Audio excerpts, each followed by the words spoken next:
Hi, good morning. So I'm going to give everybody a little tour of our sensory room today, what I've made our sensory room. Over here we have these swings, and these are basically aerial hammocks.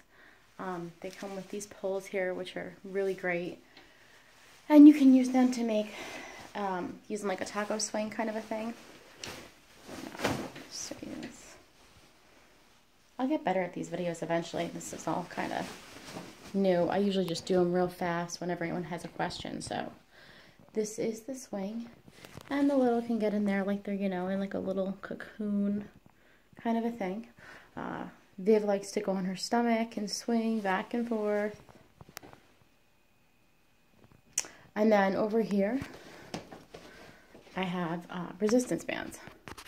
And now, while these come in a very different form, usually they're used with these attached to hand grips, and people pull them with their hands. Now what I've done, because obviously with littles like ours, things like that are a little bit more difficult, especially when they're younger, and the bands are long, so that can be difficult when it's such a little person.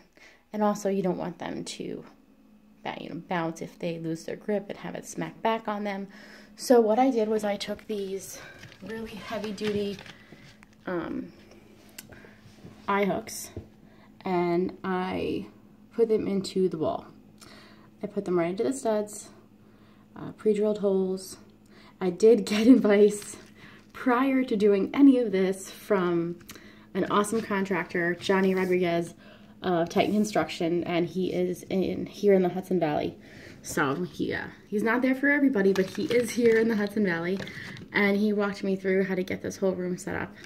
So these are my eye hooks, and then I attach the resistance bands to them.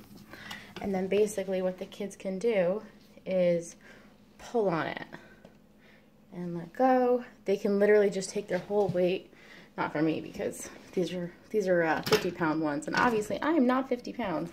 But for a little, they go down here and they just pull on it and release and pull on it and release. And if they do happen to let go, it just hits the wall and not them. So that's a much safer option for that. So as you can see, I have a set here, and then I've got another set on this wall. And then I have two sets on this wall. On this wall over here, I also, when things aren't in use and I need to add some more eye hooks for this purpose, pretty much explicitly. When things aren't as used, sometimes I'll just take them down completely, or if it's easier and faster, I will just clasp them onto the nearest eye hook. Eye screw, eye hook. I call them the wrong things a lot of the time. So there's another one here, and then also on it, I have our swing, which is not in use, and our hammock, which is not in use. One of our hammocks. And yeah, there you go. Usually the hammock I will actually pack up in its nice little bag and hang it off the wall, but we actually had everyone over the weekend and all the kids were using it. So this is an outdoor swing, and I use it as an indoor swing. It works great. I hang it from the ceiling at those same hooks that the aerial hammock is on. And so rather than take the whole thing down just for a time factor, I just clipped one end to the wall there. So that's that area. And then over here we have our large disc swing. And it is also hooked to the wall with that same kind of an eye screw, eye hook thing. Put in the same way. As you can see, I was marking possible spots and then got a good stud finder and found the accurate spots. And this is attached via a swivel, so it spins around, and I'm not going to spin it right now because she's upstairs asleep and will totally hear everything in terms of sounds like that. So I won't have that. I won't spin it right now. But as you can see, it is a great swing. This weekend it had 3 kids on it. I think a few weeks before that it had 5 kids on it. So that was a really good thing. And the height on it is adjustable, so you can make it higher or lower, depending on your kids. And here we have a balance beam. really just, you know, your basic everyday balance beam. Comes in it has a cover with it. I probably should keep it in a cover. It would be really great if I had gotten more pieces, but I did only get one, because with more you can attach it and you can, you know, make shapes and whatnot and patterns and things like that. And then we have your standard little slide here, which also they love to draw on. Every child loves to draw on the slide for whatever reason that is. So there's the slide. And then we just lots of times we'll take the slide and we'll put it over onto the mat. We have a good gymnastics mat there. It's nice and thick for, you know, bounces and falls. So I'll put this slide and I'll put it over onto the mat, and they slide right onto the mat. And this is another chair that I have. And this is what I mean by putting things aside when I'm not using them. I have another hook in the wall right there.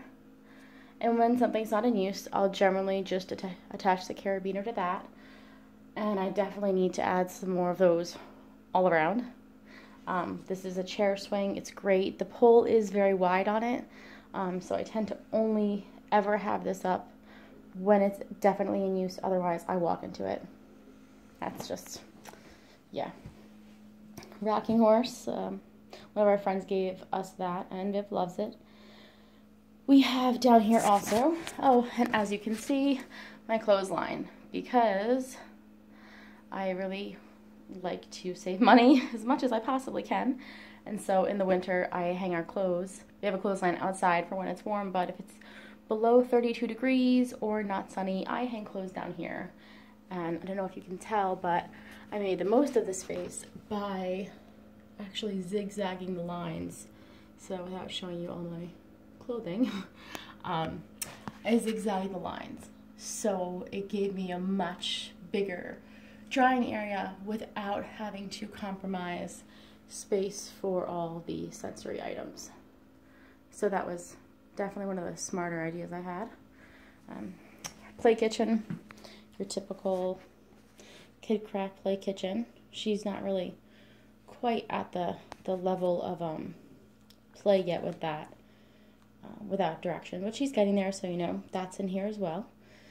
And then we have, because it's winter and freezing cold,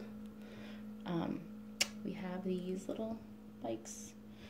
Yeah, this one's a great one. It just wobbles around, and then your standard like little tricycle.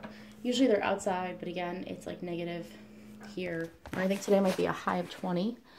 And then the big bouncer that I had put upstairs was originally down here, but Viv is very intense, and this bouncer was flying up and flipping. So we moved it down here so she would not be using it as often, and it's just a little safer this way. And then I don't want to get rid of it completely. Other kids are able to use this in a little bit more of a better, safer way than she is. And quick note, almost all the bouncers have very hard metal, edges on them. That's what keeps them together and stable.